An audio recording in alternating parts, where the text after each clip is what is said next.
John, a Hall Frame Alignment. I got this trailer in this morning from a customer. They were having some tire wear.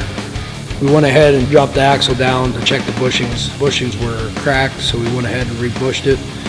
We're getting ready to align it now to get them better tire wear out of it. As you can see, we got our alignment system set up. Tire cradle's on and a beam. It's got a target in the middle. We got a main target up front up here. It goes on the kingpin. That talks to our computer system. And as we move the eccentrics, we'll get it within a 32nd of an inch from being very straight and aligned down the road. Essentially, it'll get a lot better tire wear and save the company a lot of money.